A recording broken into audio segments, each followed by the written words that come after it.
Visakha railway zone ప్రకటనపై AP మంత్రి Nara Lokesh different గా స్పందించారు. మోడీని నమ్మించి మోసం చేస్తారు అనేది మరోసారి రుజువైందన్నారు. రైల్వే జోన్ ఏర్పాటులో రాష్ట్ర విభజన లాంటి అన్యాయమే జరిగిందన్నారు. ఆదాయం ఉన్న హైదరాబాద్ ను తెలంగాణకి ఇచ్చేశారు. ఇప్పుడు 6,500 కోట్ల ఆదాయం తెచ్చే వాల్తేరు డివిజన్ ను ఒడిశాకి కట్టబెట్టి మరోసారి ఏపీకి అన్యాయం చేశారని లోకేష్ మండిపడ్డారు.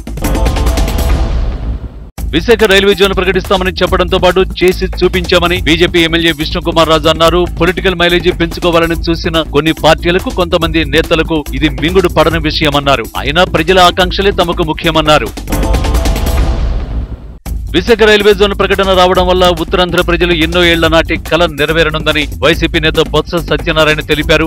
వైసీపీ కృషి వల్లే విశాఖ రైల్వే జోన్ సాధ్యమైందని, తమ పార్టీ తరఫున జోన్ కోసం ఎన్నో పోరాటాలు, పాదయాత్రలు చేశామన్నారు. ఒక జోన్ కోసం తమ పార్టీ ఎంపీలు కేంద్రంపై ఒత్తిడి తెచ్చారని ఆయన అన్నారు. AP assembly speaker Kodela Sivaprasad పై వైసీపీ నేత అంబటి రాంబాబు తీవ్రస్థాయిలో మండిపడ్డారు. కోడెల ఓ ఫ్యాక్షనిస్ట్ అని, అప్పట్లో ఎవరింట్లో బాంబులు పేలాయో దేశమంతా చూసిందన్నారు. అలాంటి వ్యక్తి ఇప్పుడు నీతులు చెప్పడం హాస్యాస్పదంగా ఉందన్నారు. అవినీతి చేయలేదని కోటప్పకొండ త్రికోటేశ్వర స్వామి సాక్షిగా కోడెల ప్రమాణం చేయగలరా అని ప్రశ్నించారు. కరీంనగర్ జిల్లా గంగాధర మండలంలో పానుగంటిపల్లిలో శ్రీ కొచ్చాగుట్ట మల్లికార్జున స్వామి ఆలయంలో జాతర మహోత్సవం వైభవంగా జరిగింది. ఈ కార్యక్రమంలో పాల్గొన్న ఎమ్మెల్యే రవిశంకర్ కి గ్రామస్తులు ఘన స్వాగతం పలికారు. గ్రామంలో అభివృద్ధి పనులు వెంటనే చేయిస్తామని ఎమ్మెల్యే రవి గ్రామస్తులకు హామీ ఇచ్చారు. కడప అమీన్ పీర్ దర్గాను జనసేన అధినేత పవన్ కళ్యాణ్ దర్శించుకున్నారు. దర్గాలోని ప్రధాన మౌజర్ల దగ్గర పూల చాదర్ను సమర్పించి ప్రత్యేక ప్రార్థనలు నిర్వహించారు. 2 రోజుల కడప జిల్లా పర్యటనలో భాగంగా పవన్ కళ్యాణ్ దర్గాను దర్శించుకున్నారు. పవన్ కళ్యాణ్ ను చూసేందుకు భారీ సంఖ్యలో జనసేన నాయకులు, ప్రజలు, అభిమానులు తరలివచ్చారు.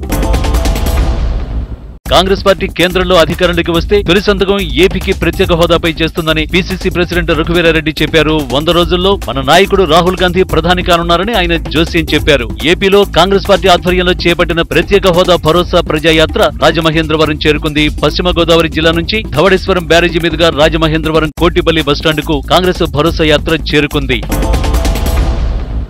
కాంగ్రెస్ పార్టీకి భారీ షాక్ తగిలింది. మాజీ కేంద్ర మంత్రి కోట్ల సూర్యప్రకాష్ రెడ్డి దంపతులు పార్టీకి గుడ్ బై చెప్పేశారు. కోట్ల సూర్యప్రకాష్ రెడ్డి, కోట్ల సుజాతమ్మ రాజీనామా చేశారు. మార్చి 2న చంద్రబాబు సమక్షంలో కోట్ల దంపతులు టీడీపీలో చేరనున్నారు. ఈ సందర్భంగా కాంగ్రెస్ కు రాజీనామా చేయాల్సి రావడం బాధాకరమన్నారు. పార్టీని నమ్ముకుని పనిచేసిన తమ కుటుంబానికి గుర్తింపు దక్కలేదని వాపోయారు.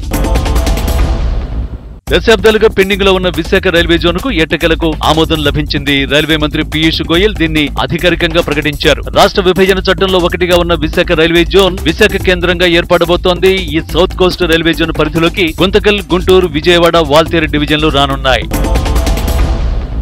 కర్నూలు నగరపాలక సంస్థ టౌన్ ప్లానింగ్ శాఖలో పనిచేస్తున్న అసిస్టెంట్ సిటీ ప్లానర్ శాస్త్రి శబ్నన్ 20,000 లంచం తీసుకుంటూ ఏసీబీ అధికారులకు పట్టుబడ్డారు. ఓ గృహ నిర్మాణం చేపట్టేందుకు ప్లాన్ అప్రూవల్ కోసం దరఖాస్తు చేసుకోగా అప్రూవల్ చేసేందుకు శాస్త్రి శబ్నన్ 20,000 ఇస్తే అన్ని పూర్తి చేసిస్తానని చెప్పారు. దీంతో లంచం తీసుకుంటూ ఉండగా ఏసీబీ అధికారులు శాస్త్రిని పట్టుకుని రిమాండ్కు తరలించారు.